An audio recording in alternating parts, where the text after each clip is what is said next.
모르시는 분들을 위해서 소개를 좀 하겠습니다. 각자 한번 소개를 하시죠. 우리 이카라 시인님부터 간단하게. 여기 저기 새로 오신 목사님 계시니까. 하는 거 아니에요, 우리?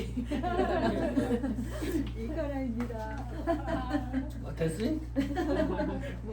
말할 게 없어가지고. 예. 이름이 이쁘시네요. 이카라고 시를 쓰시고, 예, 그렇습니다.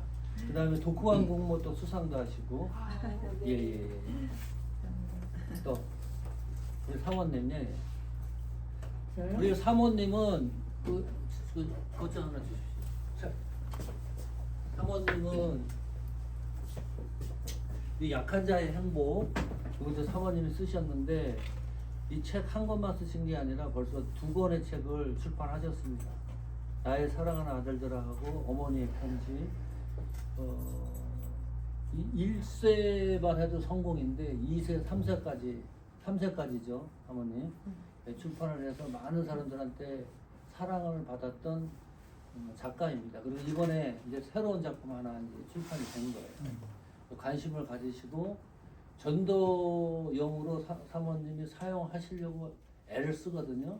사모님과 컨택하셔서 전도용으로 많이 활용이 됐으면 좋겠습니다. 배편으로 책이 와 있어요. 오늘 도착했어.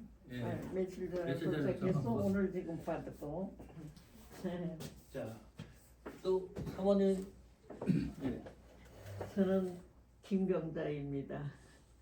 사이판에서 최초의 선교사로 21년 7개월 목사님과 가서 선교하고 와서 은퇴를 하고 베들교회에 협동목사로 14년 있었어요.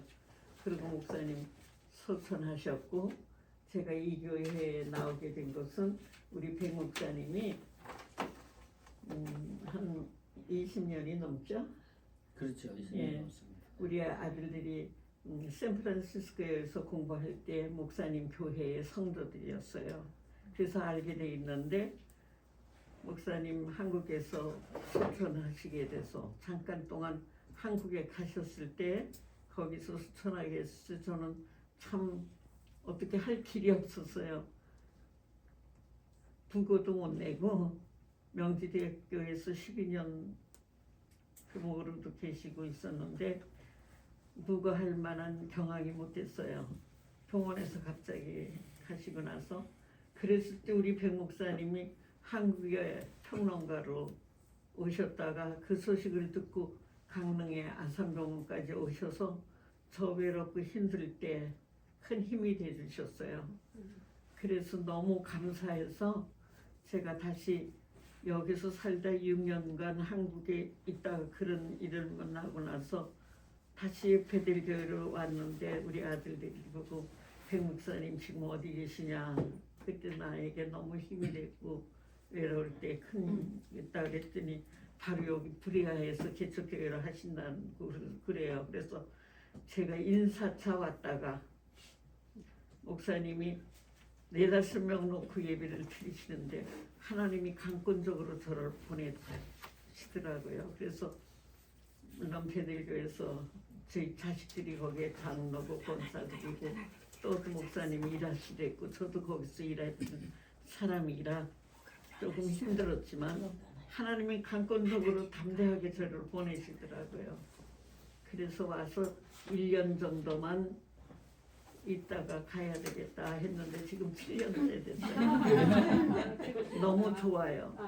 예, 이런 수는 적어도 여기가 참 하나님 말씀도 좋고 너무 좋아서 지금 못 가고 있어요. 거기서는 지금 아직까지도 주어와 아침 말씀이랑 다 저를 보내주시고 저를 제적하지 않고 언제 오느냐고 그렇게 기다리고 있어요. 네, 하여튼 길게 소개를 드렸습니다. 그 다음에 오봉환 선교사님이시면서 시도 쓰고 스필도 쓰고 사진도 찍습니다. 네.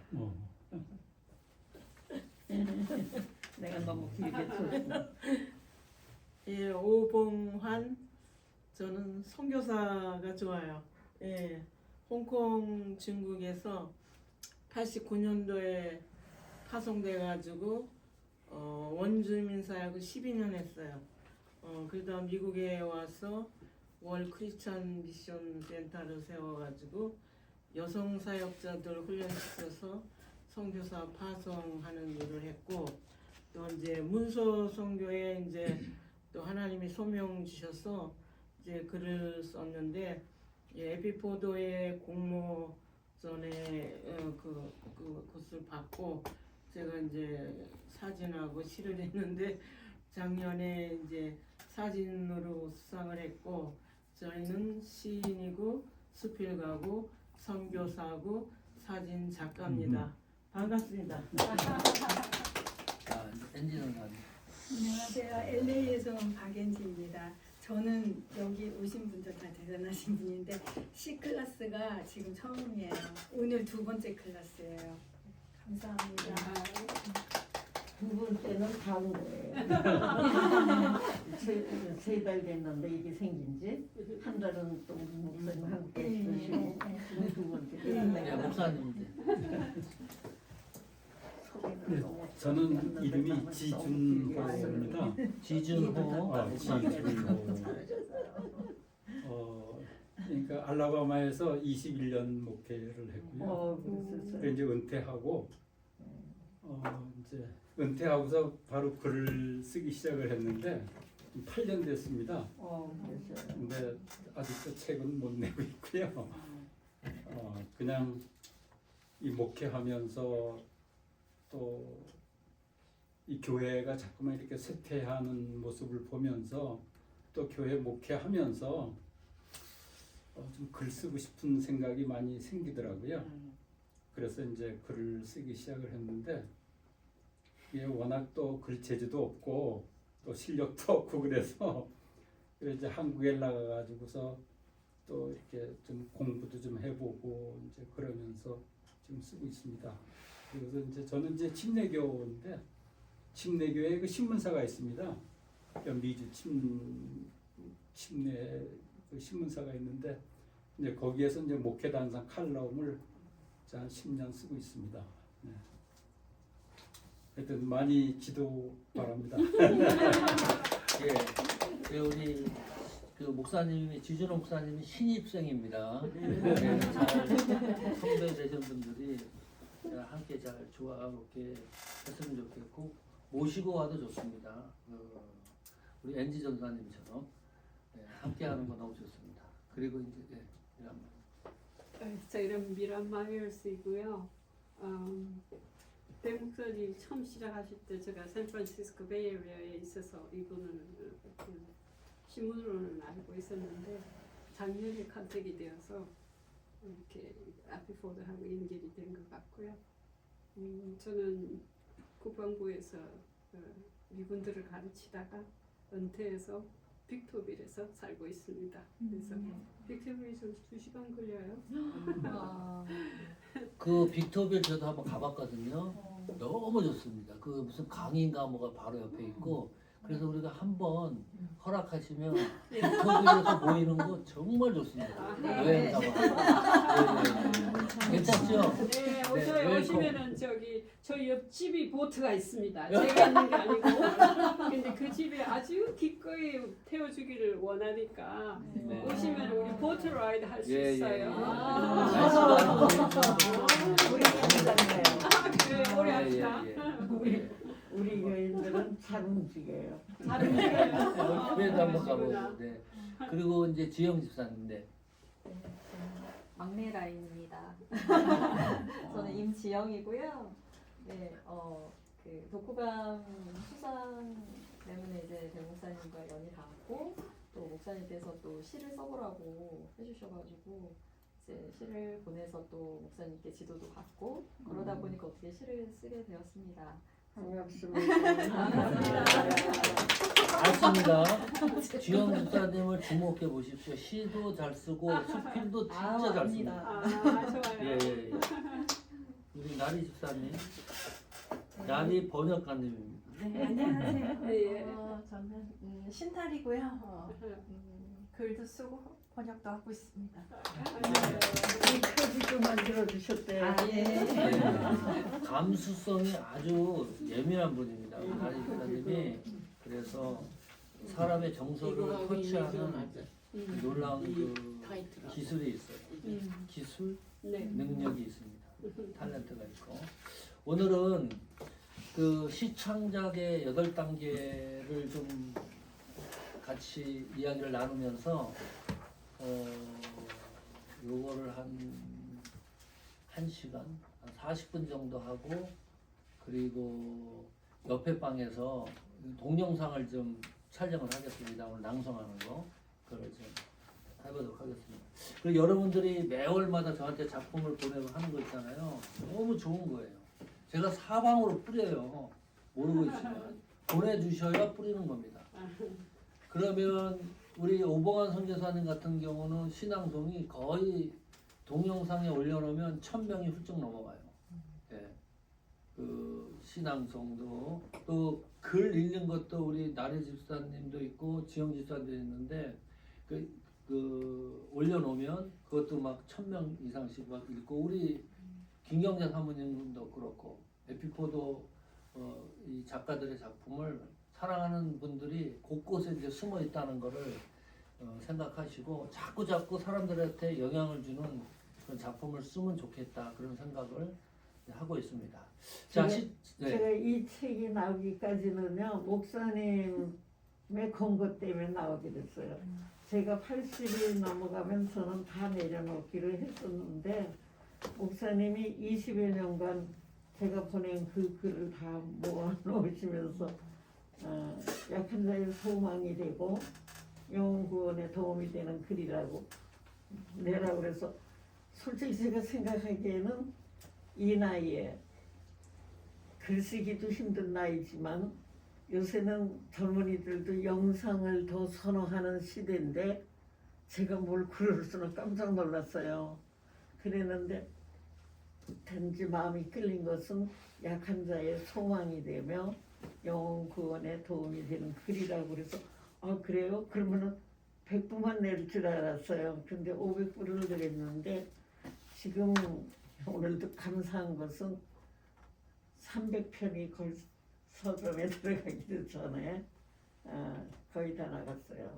그리고 오늘 이거 받았는데 이거는 배편에 오늘하고 늦게 왔고, 요전에 출판기념일한다고 그래서 70번 왔는데 너무 운송비가 비싸더라고요. 이거 하나 거의 5불 걸리더라고, 비행기표로요. 그래서 배편으로 와서 오늘 도착해서 제가 받았어요. 여러분들도 이거를 좀 문서 선교에 도움이 되도록 여기선 특별히 10불씩 이렇게 해서 하면은 제가 그 비용을 혹시 이세에 들어갈 때 쓰게 되지 않으면 에피포트에다가 황금할구로 그렇게 생각을 하고 있으니까 좀 협조해 주세요. 문서 선교하는데. 네. 그리고 이제 이성수 요거 이제 드렸는데 착성서부터 하겠습니다. 이성 없어요? 오케이, 이거 드리세요. 혹시 영어로 된 거 갖고 계신 분 계세요? 보세요. 영어판도 있던데. 한국판도 있고. 영어판이에요? 한국어예요. 괜찮습니다. 영어판도 있습니다. 자, 이거는 이거 영어판인데요? 저랑 다. 이거 바꾸셔도 됩니다. 예. 영어 볼 영어가 줄 자신 있는 분들은 영어판으로 하시고, 이거는 이제 이성수 작가라고 보면은 시도 쓰고 스킬도 쓰고 이번에 이제 문학상 받는 분입니다. 우리 30회 문학상 이제 받는 분인데 매월마다 문학살롱이라고 해서 한 100명에서 150명이 모여요. 유명한 작가들을 초청해가지고 문학 강좌를 합니다. 한국에서 하는 거예요. 미국이 아니고. 이제 6월달에 이제 한국에 오시는데 이분이 그러면서 출판사도 하시고 미주에서 활동하시다가 한국으로 가셨기 때문에 저하고도 친분이 있고 에피포드 행사 때 오셔서 뭐 사회도 보시고 그랬습니다. 요거는 이제 AI 시대에 인간의 그 목소리, 글 쓰는데 도움이 되는 내용을 짤막하게 기록해 놨기 때문에 글 쓰는데 이제 도움이 될 것 같고요. 4월 달에 여기 나태주 시인이 와가지고 여기 문해살롱에서 이성석 작가가 관여되어 있는 문해살롱이라는 거기 와서 나태주 시인이 와서 강의를 했거든요. 그 강의한 내용을 정리한 게 있습니다. 자, 나태주 시인이 신앙이 뭔가요? 기독교인가요? 불교인가요? 무교인가요? 혹시 아시는 분 계십니까? 기독교 아니에요? 기독교? 확실합니까? 교회에서 뭐야 그 간증하던데 교회에서? 그런 게 떴어요? 유튜브에. 유튜브에? 한번 확인해 보십시오. 혹시 나태주 시인이 기독교인인지 GPT에 물어보든지 한번 확인해 보시고 또 어떤 곳에는 그 신앙이 밝혀지지 않았다고 얘기를 하고 네. 공개되지 않았다기도 하고 그런데 그 선배사님 보셨어요? 그왜 초청해서 한 거 아니에요? 교회인지 기독교라고 돼 있습니다. 기독교로 개신교. 개신교? 네, 충남 공주 장기중앙교회 명예장로로 봉사하고 계십니다. 명예장로 나한테도 어쩐지 다르다. 이 시 보세요. 이제 명예장로라는 게 확실한 거죠. 기독교 사상이 이분의 작품에 녹아 있다는 것을 순간순간 느끼고 그리고 강의할 때 보면 이분이 기독교라고 밝히지 않더라도 기독교 사상을 전하는 것을 느끼게 됩니다. 그 작품에도 발견할 수가 있고 강의할 때는 더더욱 그래요. 이 강의 내용을 정리한 게 있는데 첫 번째 시는 변하지 않는다 이렇게 말했어요. 그 문해살롱에서 강의할 때 변하는 것은 시대이다. 시는 변하지 않는다. 확고합니다. 과거나 현재나 미래에는 시의 감정과 시가 말하고자 하는 정서라든가 이런 거는 절대 변하지 않는다는 것을 강조를 하고요. 그 대표적인 작품 중에 풀꽃이 있어요. 풀꽃. 자세히 보아야 예쁘다. 오래 보아야 사랑스럽다. 너도 그렇다. 그 시라고 생각하신 적 있습니까? 너무 단순하죠? 너무 단순해. 그런데 메시지가 너무 강렬해 또. 그냥 단순하게 표현한 것이 아니라 메시지가 있어요. 작품에는 반드시 메시지가 있어야 된다. 아무리 단순한 언어, 평범한 단어 이런 걸 사용하더라도 그거를 읽는 독자들에게 정확하고 명료한 메시지를 전해주는 게 좋은 작품입니다. 그것이 사람들을 감동시키는 작품이기도 하고요. 이런 자세히 보아야 예쁘다, 오래 보아야 사랑스럽다, 너도 그렇다. 중심이 뭐죠? 뭘 얘기하는 겁니까? 이 작품이 이 시인은 뭘 이 시에서 전달하고자 하는 메시지가 어떤 거죠? 아웃사이드가 아닌 인사이드의 네. 어떤 진실, 그러니까 내가 바깥에 보이지 않는 그러나 안에서만 볼 수밖에 없는 그러려면 더 길게 오래 깊게 보아야 되는. 근데 그것이 나만 그런 게 아니고 네. 너도 그렇다. 우리 서로끼리의 서로 가치에 좋은 것, 아름다운 것을 보려고 하는 네네. 시인의 노력이 네. 아닐까. 시는 참 이상합니다. 나는 이런 메시지를 생각하고 썼는데 읽는 독자에 따라서 또 달라요. 그게 또 시의 묘미입니다. 묘상합니다. 시 하다 보면 너무 재밌어요. 저도 그런 걸 보면 너무 통쾌감을 느낄 때도 있어요. 나는 이런 메시지를 얘기하는데 읽는 독자는 엉뚱하게 이해를 해. 왜 통쾌감이 있다니까. 엉뚱하게 이해했어. 예. 내 속을 잘 몰라. 예. 감춰진 것도 있고 또 이 시에 대한 메시지가 어떤 거라고 생각하세요? 예. 그 시를 쓴 배경에 대해서는 들었어요. 그래요? 아이들. 네, 오케이. 가르치면서. 또 한번 자유롭게 한번 말씀해 보십시오. 마이영 목사님. 아무도 읽어주이소. 예, 자세히 보아야 예쁘다. 오래 보아야 사랑스럽다. 너도 그렇다. 보이는 것에 대해서 많이 쓰신 것 같네요.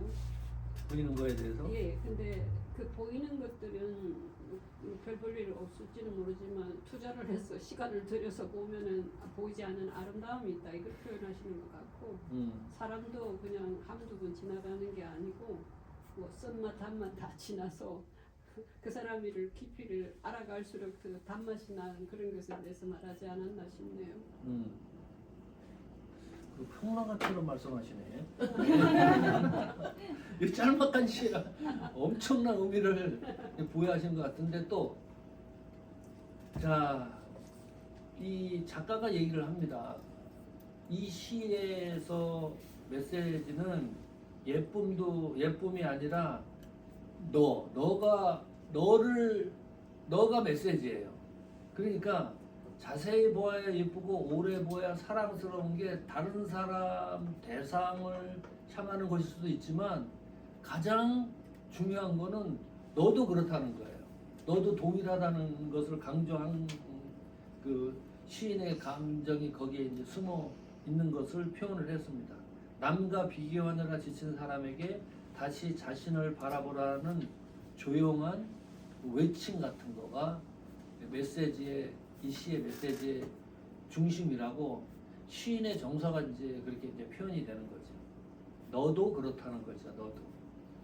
너가 다른 사람을 이쁘고 사랑스럽게 규명하고 바라보는 정서가 너 자신에게도 있다는 것이 이제 강조된 거라고 이야기를 하고, 유명함보다 또 시의 기준을 묻다 그랬는데요. 시의 기준을 이 나태주 시인은 정확하게 얘기합니다. 시는 감상이 아니라 삶에 쓰여야 한다. 계속 얘기하는 겁니다. 시는 감상이 아니고 지식도 아니고 문자도 아니고 삶에 쓰여야 한다는 것은 시가 곧 삶이어야 된다. 그걸 강조하는 거예요. 그래서 기독교 사상이 이제 들어가 있다는 겁니다. 이분이 나와가지고 스스로 나는 뭐 장로라는 얘기를 거의 하지 않습니다. 그런데 시 작품이나 이런 곳에는 모두 기독교적인 정서와 사상이 다 들어가 있어요. 그것이 이제 특별히 기독교 작가가 해야 될, 동경해야 될 작품의 세계이기도 하고요. 감상이 아니라 삶에 쓰여야 한다. 그런 얘기를 했고, 또 하나 시의 본질은 고백에서 공감을 이끌어야 한다. 그런 얘기를 했습니다. 시는 나가 너에게 건네는 고백이다. 너가 받아줄 때 비로소 완성된다 그랬습니다. 내 고백으로만 끝나면 재미없어요. 짝사랑이지. 내가 쓴 거를 공감하는 누군가가 있어야 돼요. 그래야 그 작품의 감동과 정서를 전달할 수 있는 거니까 그런 것도 한번 생각해 보시면 좋을 것 같고요. 한 편의 시가 인생을 바꾼다 그랬습니다. 이거는 작가로서의 어떤 자세라든가 태도를 설명하는 거죠. 윤동주 서시를 그때 이제 언급을 했었고, 이 시가 한 사람의 삶을 바꿀 수 있다는 믿음이 있다 그래요. 제가 이제 에피포도 지금은 인터넷으로 에피포도 글을 띄우잖아요. 그냥 31년 전에는 인터넷이 없었어요.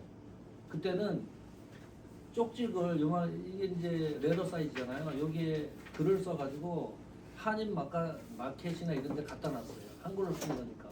근데 이게 별거 아닌 것 같았는데 읽는 사람들이 점점 늘어나는 거예요. 그러다 보니까 선교 지역으로 많이 갔습니다. 선교사님들한테. 그때는 읽을 거리가 없으니까 굉장히 너무 좋았어요. 지금보다 더 좋았어요. 그때는 정서적으로. 이걸 기다리는 사람들도 있었고, 일주일에 한 번씩 서점에 갖다 놓고 샌프란시스코를 중심에다가 미 전역으로 가다가 각 선교 지역으로 가다가 그러니까 이제 우성이 되고 막 이래 됐어요. 그리고 막 일주일에 막 1000부씩 찍고 어떤 때는 막 2000부, 3000부도 찍었습니다. 그때가 피크였어요. 지금 가만히 생각하니까. 그런데 이런 이제 그 글들을 받아요. 이 글을 읽고서 그 가운데 하나 기억이 남는 것들이 있는데, 감옥에서 이 쪽지글을 받아보고 시인이 된 사람이 있습니다. 감옥 생활 다 하고 나서 여기 이제 살 때 왔어요. 저를 어떻게 찾아가지고 연락을 해가지고 만난 적도 있어, 그분을. 그분이 또 그 등단을 해갖고 작가의 길을 걸어가고 있고, 이게 이제 글의 힘이기도 합니다. 어떤 분은 목회에 완전히 다운되고 있었어요. 자살까지 꿈꾸고 있었어요.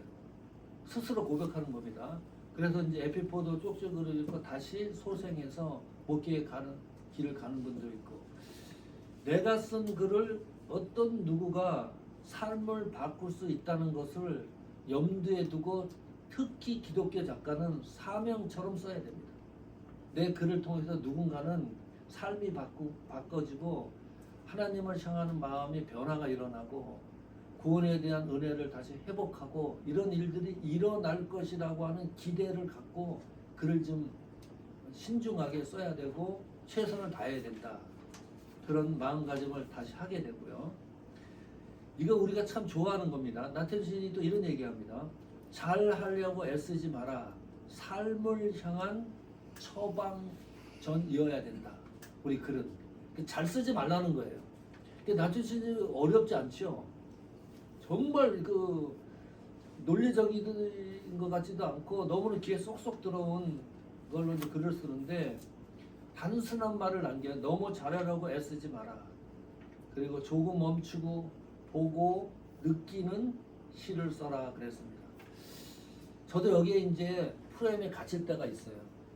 시는 좀 복잡하고 좀 사람들이 읽을 때 정확하게 전달이 좀 안 됐으면 좋겠고, 해석하는데 고민을 좀 했으면 좋겠고, 그런 걸 이제 어떻게 포장을 하냐면 작품성이 뛰어난 그 시나 수필이나 그런 작품들은 일반 사람이 읽는데 애를 먹는다. 그런 자존심 같은 것도 있어요. 근데 나태주 시인 같은 거는 그렇게 쓰지 말라는 거예요. 단순하게 쓰라는 거죠. 응? 잘 쓰려고 애쓰지 말고 우리가 사용하는 언어를 가지고 글을 쓰다는 거죠. 그런데 가장 중요한 거, 아까도 전에도 얘기했지만 아무리 단순한 언어나 사용 내용을 쓰더라도 메시지가 분명해야 돼요. 이것이 이제 포인트입니다. 그것이 흔들리면 단순한 글은 단순한 걸로 그냥 묻히고 끝나는 겁니다. 그거는 노력을 해야 되는 거죠. 그리고 시는 분석하지만 AI가 혹시 AI에 집어넣어서 제목을 집어넣고 시 한 편 만들어 달라고 해보신 적 있나요? 저는 있어요. 해봤어요? 어때요? 시 나온 거? 사람 같지 않고 약간 기계 같은 느낌이 있어요. 기계 같은 느낌? 그래서 거기다가 말해요. 어. 사람 같은 느낌을 갖게 해줘라. 그럼 얘가 똑딱 그리고 어. 운율이 없어. 그러면 운율을 맞춰줘요? 다시 운율을 맞춰주겠다고 그러고 네. 뭔가 느낌이 너무 기계적이다. 그러면 다시 또 제가 좀 더 부드럽게 네. 사람처럼 하겠습니다 하는데 뭔가 부족해요. 아니 그러니까 부족하다고 하는데 제가 표현을 잘 못하겠는데 저도 너무 아마추어니까. 근데 네. 그래도 이제 시를 읽는 그 나태주 시인님의 시도 저도 좋아해요. 그래서 그런 거를 이렇게 얘한테 막 말하면 얘가 마지막에 이렇게 말해요. 죄송합니다. 저는 기계이기 때문에 이게 저의 한계입니다. 그렇게 말해야죠. 그러면 마지막까지 물었을 때 작품 나온 걸 보고서 그 흡족해 하셨어요? 아니요. 그래서 아니요? 걔가 또 물어봐요. 이게 제가 고친 건데 당신에게 마음에 듭니까?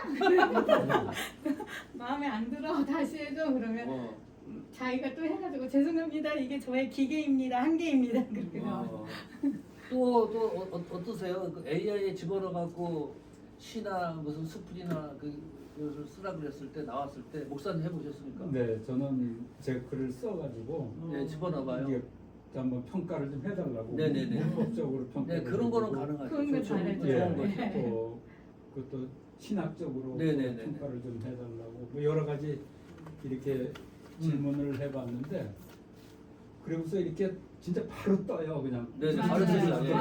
바로 네. 나오는데, 근데 처음에 이 아주 좀 아부성 그 네네. 말을 맞아요. 하더라고요. 네. 뭐 이 문학적으로 네. 이 아주 이거 훌륭한 작품이 될 것 같다 뭐 이러면서 네. 이제 그리고 쭉 읽어보면 제 마음, 그러니까 이건 생명이 없다 하는 그 느낌이 네, 글쎄 그 맞아요. 선입견인지는 모르겠어요. 있어요. 그게 있어요. 예, 이건 생명이 없다. 내 마음을 그러니까 그 이해를 전혀 네네. 못한다 하는 어떤 그런 생각이 있어가지고 몇 번 그 이제 거기에서 좀 그 도움을 받으려고 그러다가 지금은 네네. 포기를 한 안 돼요, 상태예요. 안 돼요. 도움 받는 거 많습니다. 저도 GPT나 AI한테 어떤 정보를 그 얻고 그러는데 굉장히 유용하게 이제 쓰는데요. 또 우리 쓰신 분 우리 미라 그 지영 집사님은 안 해보셨어요?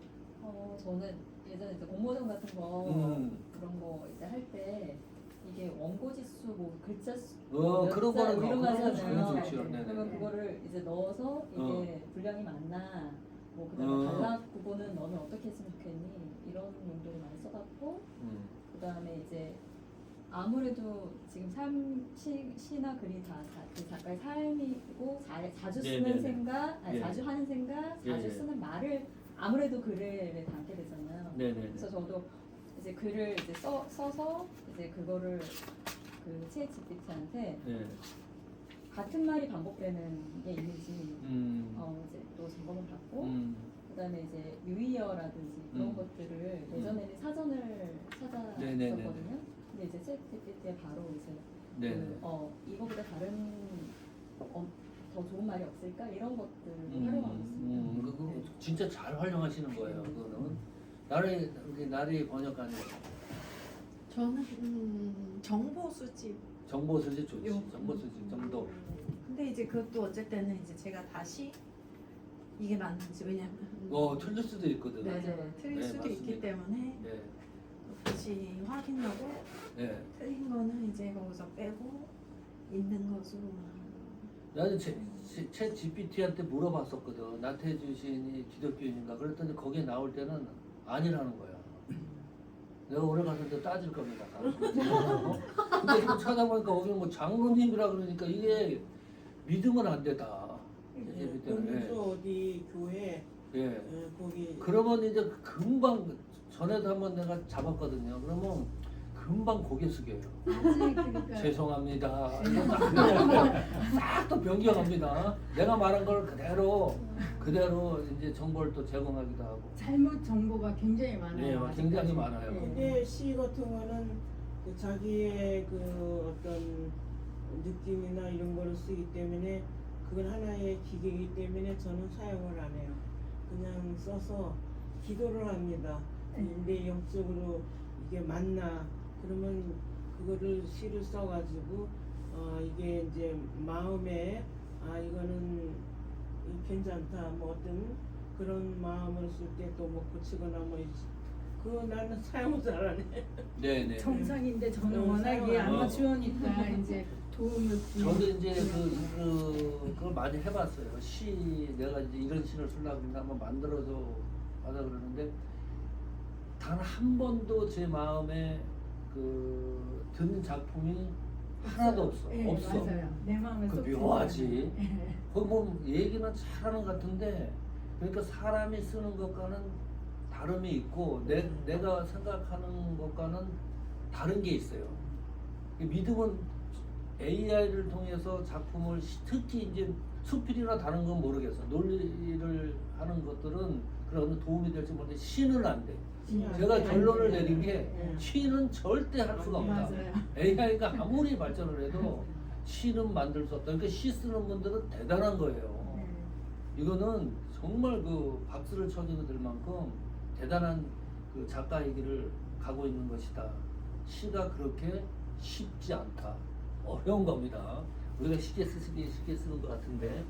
그래서 나태주 시인은 좋은 시는 반드시 사람을 살린다. 이 메시지가 있습니다. 내 작품은 반드시 누군가가 익혀서 살리는 작품을 써야 된다. 기독교 작가의 사명이기도 합니다. 그냥 크리스찬 작가는 그냥 글을 쓰는 게 아니고 사명감을 갖고 쓰는 작가예요. 그것이 복음이 전달되게 하든 이 작품을 읽고 회복되게 하든 어떻든 사명감을 갖고 글을 쓰는 자세가 필요하다. 이것이 그 문예살롱에서 강의를 했던 나태주 시인의 그 전반적인 그 작품에 대한 시에 대한 개요였습니다. 이 창작의 8단계 더 할 수도 있어요. 10단계, 11단계, 12단계까지 늘릴 수가 있는데 나무에 대해서 글을 쓴다 그랬을 때 그것이 시가 되든 수필이 되든 적어도 5가지 분류를 해놓고 여기에 이제 우리가 글을 한번 써보는 겁니다. 나무를 나무 그대로 나무로 본 상태의 글을 한번 써보는 거고, 두 번째는 나무의 종류나 모양을 보고서 글을 만드는 거예요. 시를 만드는 겁니다. 나무가 어떻게 흔들리고 있는가를 흔들림을 관찰하는 것을 토대로 글을 또 만드는 거고, 네 번째 나무의 잎사귀, 움직임 또는 모습을 세밀하게 보면서 글을 만들고, 그 나무 한 그루를 가지고 글을 쓴다 그랬을 때 다양하게 쓸 수가 있는 거예요. 5번째 나무 속에 승화하고 있는 생명력을 가지고 글을 쓰고, 모습을 생명력과 상관관계에서 생기는 나무의 사상을 가지고 글을 쓰고, 점점 어려워지죠. 1, 2, 3, 4번은 그래도 쉽게 접근이 가능한데 5, 6, 7, 8은 이거는 좀 꽤 신경을 곤두쓰고 깊게 사고하지 않으면 작품이 나올 수 없는 부분들입니다. 7번째 나무를 흔들고 있는 바람 그 자체를 가지고 글을 쓰는 겁니다. 8번째 나무를 매체로 하여 나무 저쪽에 있는 세계를 본다. 이거는 완전히 기독교적인 사상이 완전히 이제 들어가는 거죠. 그러면서 오늘 박목월 시인이 쓴 나무에 대한 시입니다. 여기에 있는 내용과 어떻게 접목이 되는지를 이제 확인하게 될 건데, 자 먼저 1번부터 한번 해볼까요? 나무 그대로 보면서 글을 쓸 때 한 문장씩 만들어 보셔야 돼. 지금 난 나무에 대해서 글 쓴다 그랬을 때 수필의 문장이든 아니면 시적인 문장이든 관계없이 나는 이렇게 한번 쓰고 싶다라는 것을 1번 주제에 맞게 문장을 만들어 보십시오. 네. 먼저 쓰신 분이 얘기하셔도 됩니다.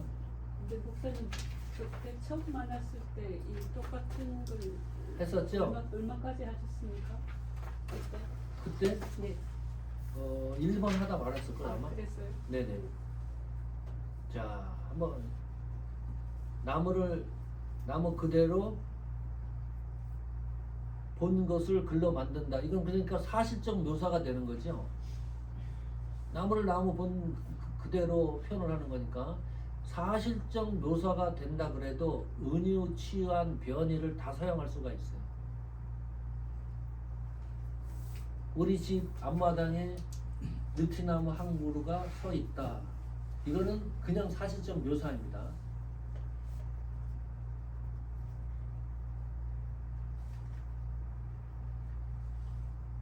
자, 문장이 만들어지면 말씀해 보십시오.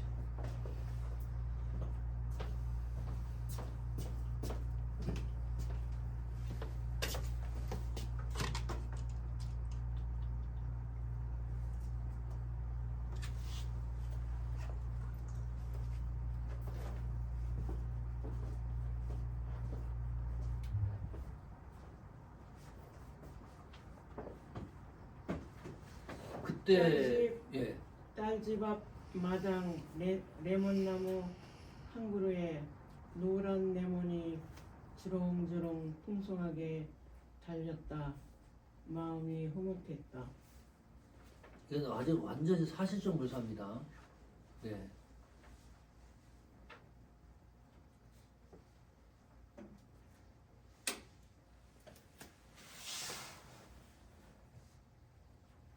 작가의 시선이 사실적 묘사를 어떻게 하는가를 염두에 두고 문장을 만드셔야 돼요. 사실적 묘사는 사실적 묘사인데, 그러나 작가의 시선이 있거든요.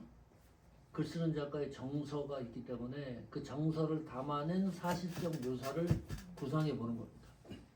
이것이 이제 글 쓰는 첫 번째 단계예요. 사실적인 것을 글로 쓰는데 내 시선과 마음의 정서가 어떻게 표현이 되는가를 염두에 두고 문장을 만드는 거죠. 등급은 할매를 닮은 나무가 있다. 와, 좋습니다. 지금 말씀드린 거를 거의 그 적용해서 말씀하신 거예요. 뒷뜰에 할매를 닮은 등급은 등급은 나무가 있다. 할매를 닮은 등급은 나무가 있다. 예, 등이 구웠는데 우리 할매 같아요. 그렇지. 그래서 그 나무는 나무인데 이 나무가 있는 건 사실적 기록이잖아요. 근데 거기에 작가의 감정과 시선이 들어간 거예요. 그걸 하나의 나무로만 기록한 게 아니고 등급은 나무로 변이를 시켜놨어요. 우리가 느끼기에도 괜찮죠? 네. 자, 그 다음에 이카라신 담벼락에 기댄 외파리 나무. 담벼락에 기댄 외파리 나무. 외파리는 뭔가? 나무가 나무가요. 한쪽 가지만 이렇게? 한쪽 가지만 이거 너무 좋다. 저는 이제 나쁜 마음을 가지면 여기서 이렇게 얘기하잖아요. 그러면 나는 이게 시 하나 벌써 나와. 이거 다 이거 써먹어가지고 조심하셔야 됩니다. 누가 먼저 쓰느냐가 이게 저작권에 예, 담벼락에 기댄 메파리 나무. 야, 이것도 예, 그 신선하죠. 창작력이 있고. 목사님 그렇죠. 예, 그 다음에 또 한번 화분에 갇힌 단풍나무가 애처롭게 서 있다. 화분에 갇힌 네. 단풍나무입니다. 이건 단풍나무가 실제적 사실적인 거죠. 그런데 이 단풍나무가 이런 산에 있고 막 그래야 되는데 화분에 갇혀 있어. 그래서 슬프다는 거죠. 예, 화분에 갇힌 단풍나무가 애처롭게 애처롭게 서 있다. 음. 네, 이 단풍나무는 슬픈 나무입니다. 자, 5번째 또 지영 집사님다 한 말씀 하셔야 되는데요. 네. 네, 우리 집 뒷마당에 우리 집 뒷마당에 장정처럼 듬직한 나무가 있었다. 장정처럼 장정. 예, 듬직한 나무가 있었다. 예. 그러면 이 나무가 이제 장정이 됐어요. 네. 그 다음에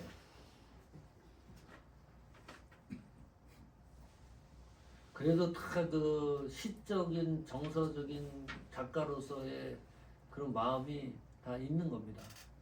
또 다 이제 그만할까요?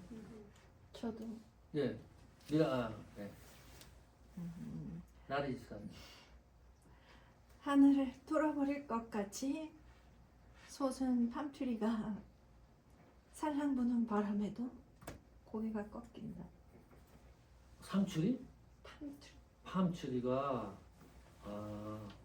하늘을 뚫어볼 것 같은 팜추리가 뚫어버릴 것 같이 솟은 팜트리가 솟은 팜추리가 살랑 부는 바람에도 살랑거리는 바람에도 고개가 꺾인다. 고개가 꺾인다. 예. 그러니까 살랑 부는 바람에 고개를 꺾일 수는 없지. 예. 바람이 살랑 불게 하는 겁니까? 나무가 바람을 보내는 겁니까?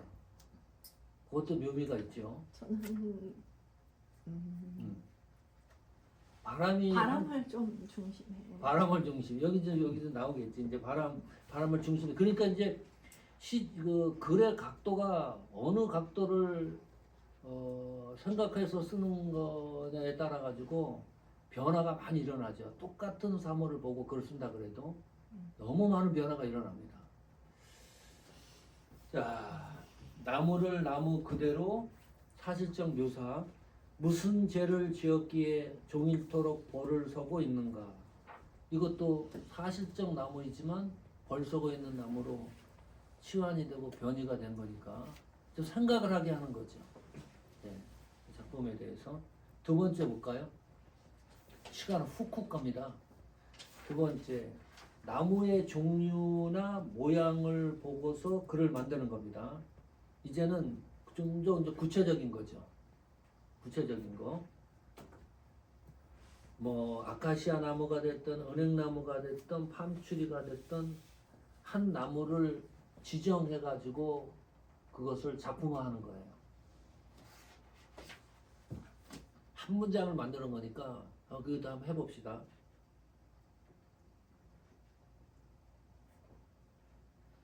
목사님 질문이 1번부터 8번까지가 이어져서 하나의 글이 되는 건가요? 아니면 지금 별개로 다 지금 하는 건가요?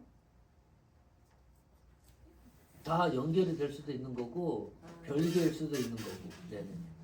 그러니까 이제 작품을 다 별개로 만들 수도 있어요. 나는 1번의 시각으로 가지고 작품을 만들겠다. 그것이 이제 중심이 되는 거고, 그 다음에 2번의 시각으로 나는 작품을 만들겠다. 그렇게 해도 되는 거고, 그걸 또 합쳐도 돼요. 네. 자, 2번의 시각을 한번 봅시다. 종류와 모양을 가지고 문장을 한번 만들어 보십시오. 나온 것 같은데 그래도 좀 구체적으로 생각해 보는 겁니다.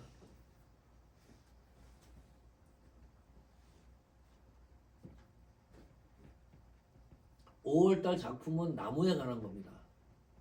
미리 이제 말씀드립니다. 나무에 관한 작품을 쓰는 거예요. 수필이 되든 시가 되든.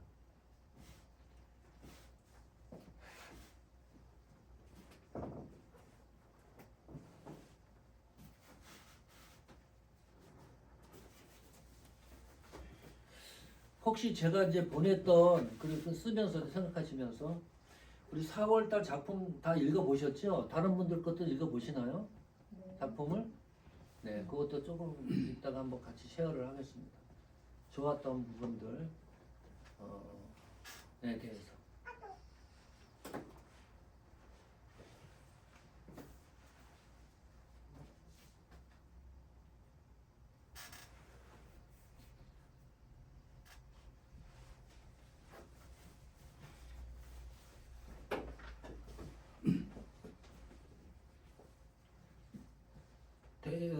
완성되신 분은 말씀해 주십시오. 팔손 나무는 팔손. 팔손? 네, 팔손 나무가 있어요. 그래요? 나는 또 처음 들어보네. 그것도 무슨 나무야? 팔손 나무? 네. 어떻게 생겼어요? 근데 잠깐만. 그러니까 이렇게 가지가 나온 게 8개로 이렇게 나와 있다는 거죠. 손. 그런 나무가 진짜 있는 나무예요? 예. 오케이. 팔손 나무. 팔손 나무는 왜 열손을 마다할까?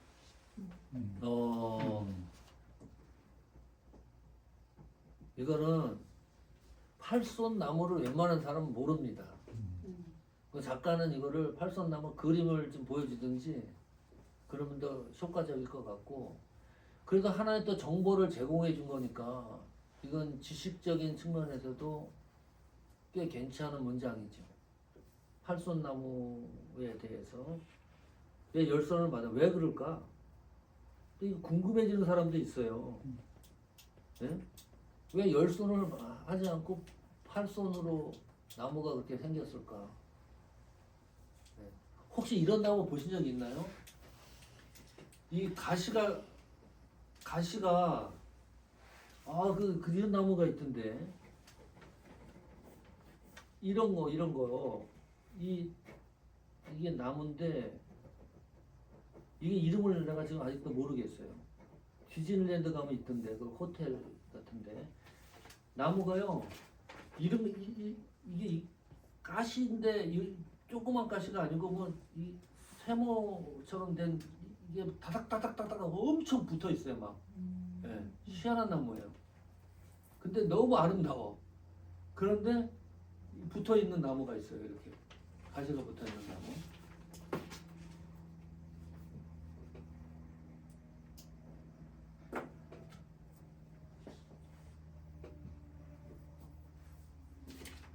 하얀 흰눈 덮인 소나무는 눈보라 속에서도 든든히 서 있다.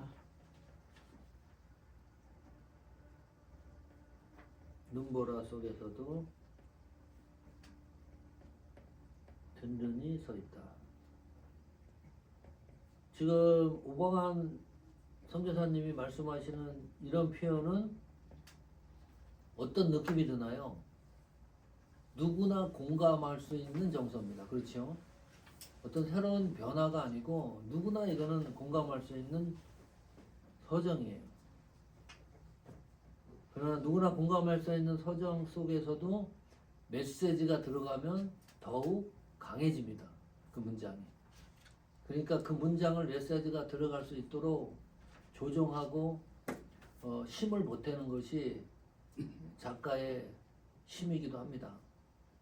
또 겨울이 됐는데도 책상 위에 있는 단풍나무가 싱그럽기만 하다.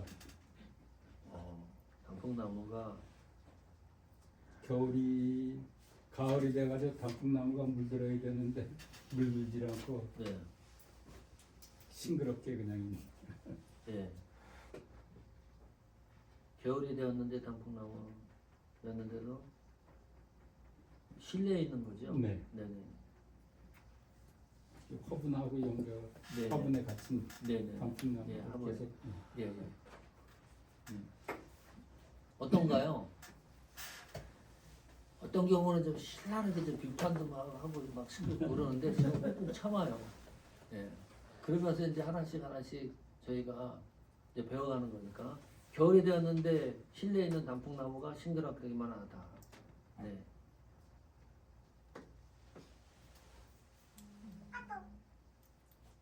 또 해보십시오. 나무 하나를 지정을 해야 돼. 어쨌든 그래야 이제 그 작품이 나오는 겁니다. 이거는 지금 세밀하게 하는 거니까.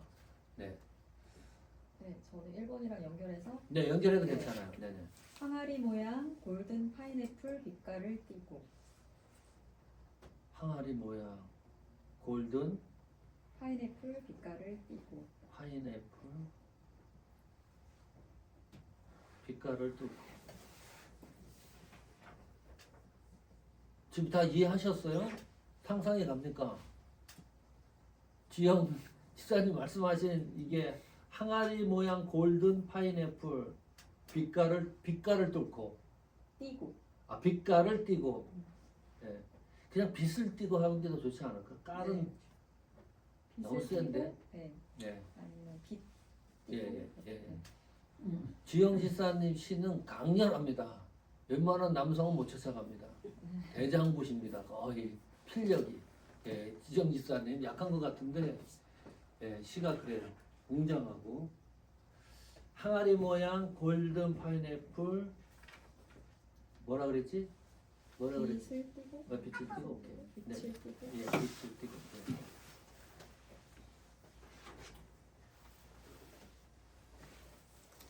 또 우리 NG 전사님 한번 해보세요. 시인의 길을 가. 앞마당에 서 있는 커다란 소나무 한 그루가 이 큰 집을 지켜주고 있네. 앞마당에 서 있는 큰 소나무가 네. 그냥 지나가다가 본 큰 소나무가 집을 지켜주고 있는 거예요. 그런 게 느껴지더라고요. 네. 3분 아유, 아직까지 3분 하고 있어요. 네. 나리 기자님. 산랑분은 뺐고요. 네.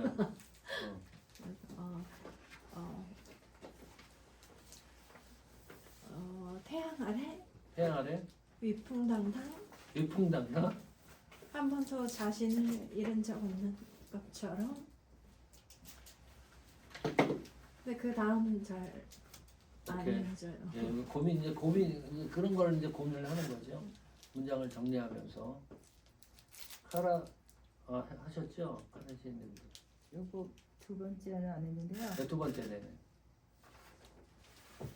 그 앞에 담벼락에 기댄 외파리 나무 아보카도. 담벼락에 담벼락에 기댄 외파리 나무 강낭콩만한 아보카도 열매 달고 여기까지. 그 다음에 이제 네. 자, 제 그 외파리 나무가 사실 아보카도 나무였거든요. 실제 외파리 저희 나무가 집에, 아보카도 저희 집에, 나무예요? 저희 집에 그래요? 그 담에 그러니까 네네네. 옆집에 담이니까 연결해서.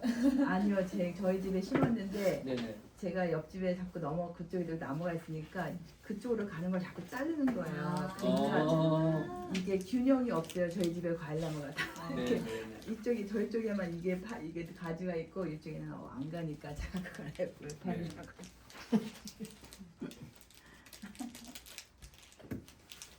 자, 5월달 작품의 주제는 뭐라 그랬죠? 나무입니다. 여기 나무 8가지 창작의 8단계를 잘 활용하셔가지고 나무에 대한 작품을 쓰시는 겁니다. 계속 할 거예요. 3번, 4번. 이제 오늘은 2번까지만 합니다. 자, 박목월 시 한번 보십시오. 나무를 주제로 한 시입니다. 여기 그 페이퍼 맨 밑에 유성에서부터 시작을 하면 유성이 어딘지 잘 모르겠어요. 그러나 혹시 알고 계신가요? 충남. 충남. 대전. 충청. 대전. 예, 대전. 오케이. 대전에서부터 이제 시작을 합니다. 무슨 여행을 가든지 어디로 옮겨가는지를 먼저 살펴보겠습니다. 유성에서 조치원으로 가죠. 그렇죠? 유성에서 조치원으로 갑니다.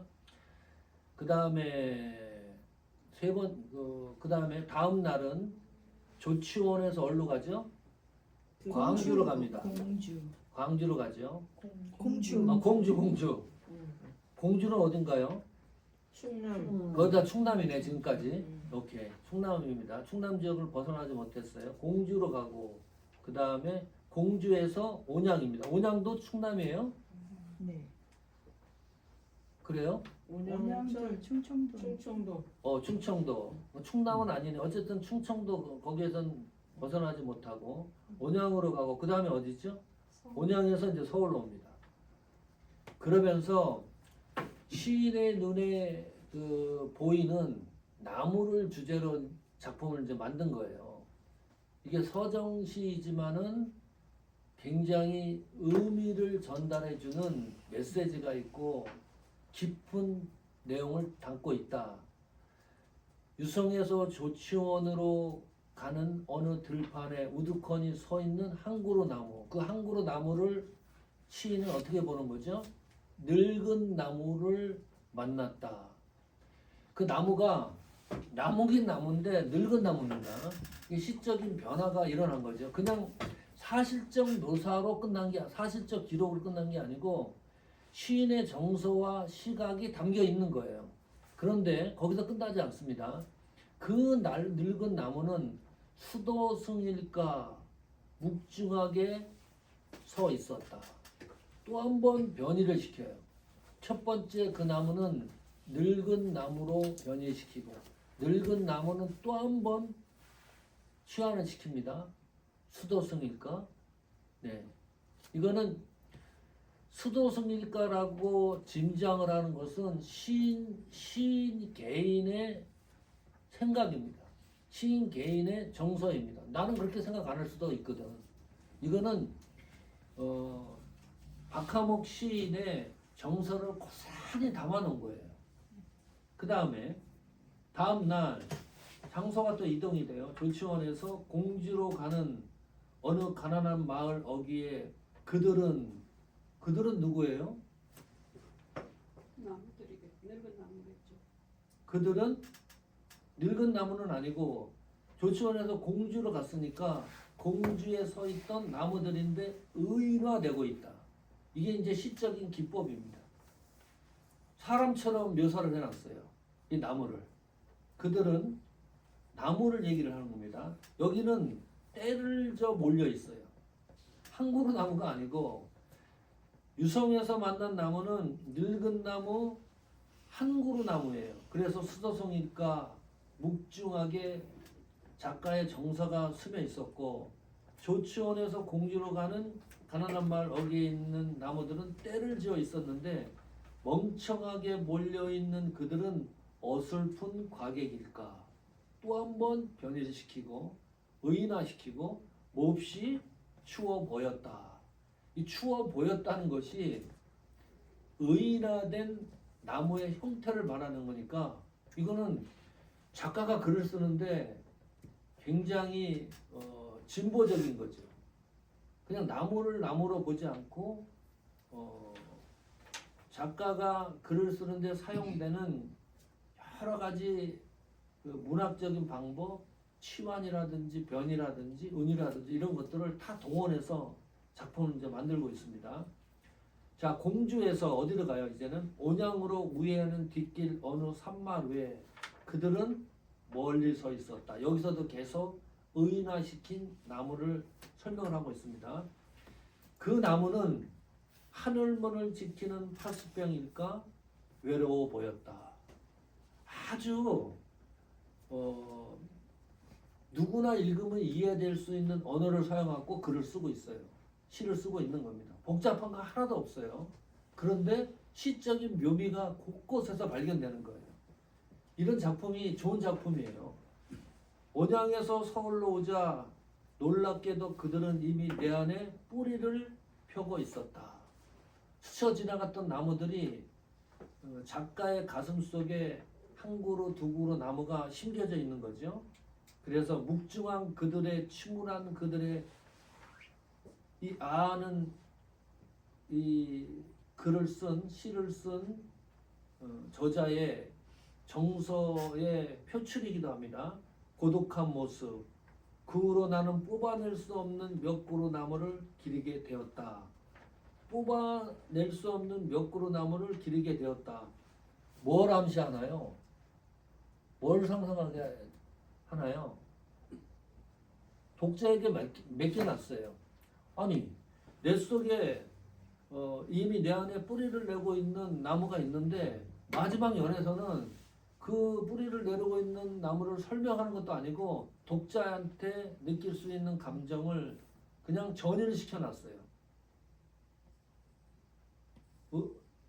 이 상상력을 독자들이 온갖 상상력을 다 동원을 해야 됩니다. 몇 그루 나무를 기르게 되었다. 네. 그 나무가 수도승 나무일까, 과객나무일까, 하늘문을 지키는 파수병일까, 별의별 상상을 다 하는 겁니다. 내 속에 자라고 있는 뿌리 내리는 나무에 대해서. 시인은 고독한 사람 같아요. 그래서 네. 고독한 모습 그 후로 나는 뽑아낼 수 없는 몇 그루 나무를 기르게 되었다 해서 이 고독을 자기 속에 깊이 뿌리 박는 거를 뽑아낼 수 없는 몇 그루 나무를 기르게 되었다. 그렇게 느껴졌어요. 네. 네. 고독에 대한 것이다. 네. 작가의 상상력입니다. 아니, 작가의 상상력이 아니라 이 시를 읽은 독자의 상상력입니다. 네.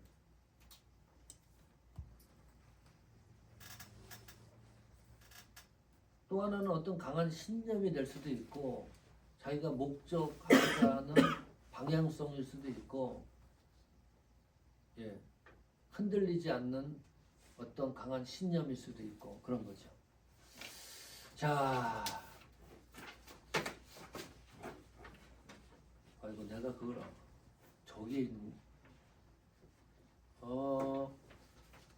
그 4월에 모여진 작품을 좀 읽어보신 내 작품 말고 다른 사람 작품을 읽어보신 적 있나요? 좀 평해 주실 수 있나요? 읽고서 어느 점이 좋은 점을 좀 짚어줄 수 있나요? 나는 어느 작가 작품을 읽었는데 이런 부분이 좋았다라고 하는 거. 네네. 있으면 한 말씀씩 해주시죠. 그리고 영상 찍겠습니다.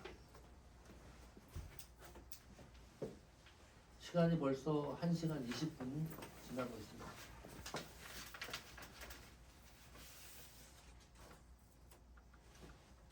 우리 지영 집사님 작품은 끝부분이 너무 좋아요. 네. 뭔가가 있잖아요. 그런 거 있잖아. 좋은 영화 한 편을 보면 일어서기 싫은 경우 있잖아요. 그 자막이 다 올라가도 그 뭔가 그 가슴에 남아있는 그런 게 있었어요. 제목도 그게 원래 맞춤법 틀리는 거잖아, 그렇죠? 네. 나리 집사님 글 같은 경우는 이 사람의 정서를 자극하는, 좀 터치시키는 그런 묘한 기술이 있습니다. 기술이라기보다도 그걸 어떻게 말을 해야 되지? 네. 전달하는, 마음과 마음을 전달하는 그런 게 있고요. 우리 미란 마이어 목사님 작품 같은 경우는 몰랐던 부분을 확인시켜주는 그런 감동이 있고요. 그것도 굉장히 중요한 겁니다. 지식이 전달되면서 좀 상소하게 생각했던 것이 확실해지는 부분들이 있었고요. 우리 김경자 사모님 작품은 보편적이고 일반적인 건데 그것이 사람의 마음을 흔드는 요소가 또 있습니다. 아주 평범한 글을 쓰는 것 같은데 이카라 시인 같은 경우는 어떤가요? 이카라 시인 작품 여러분 거기 못 읽었죠? 오케이. 감사합니다. 예, 제가 오늘 보내드릴 겁니다. 다시 보내주셨는데 시간이 조금 오차가 있어가지고 다시 입력을 해가지고 보내드리겠습니다. 같이 읽어보시면 작품의 형식을 틀을 좀 변형해가지고 제 3자 입장에서 주인공처럼 쓴 작품입니다.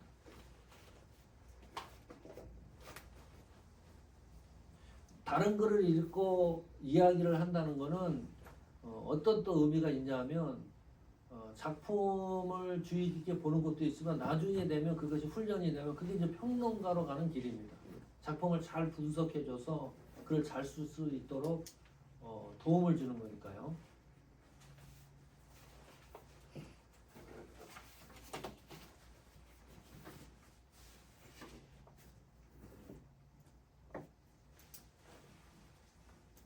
좋았던 부분 좀 저는 다 읽어봅니다. 안 읽어보는 것 같은데 다 읽어봐요. 오봉환 선교사님 건 얘기 안 했네. 오봉환 선교사님의 그 글의 방향이나 이런 거는 나태주 시인이 쓰는 방향과 거의 비슷합니다. 일반적인 언어를 써요. 근데 특이한 게 있어요. 제가 영상 올리잖아요. 오봉환 선교사님 많이 봅니다. 1000명을 훌쩍훌쩍 넘어갑니다. 대표 주자입니다. 그러니까 단순히 쓰는 것도 좋은 거예요. 진짜로. 나는 근데 그렇게 사실 잘 못 써요. 좀 꼬고 싶은 게 너무 많아. 막. 사람이 잘 이해 못하게 쓰려고 하면 진짜로 여러분 제가 이해 못하는 시 한번 보여드릴게요. 나중에 읽어보면 이게 뭔 내용을 적었는지를 모를 정도로 꼬기 시작하면 얼마든지 꼴 수도 있어요.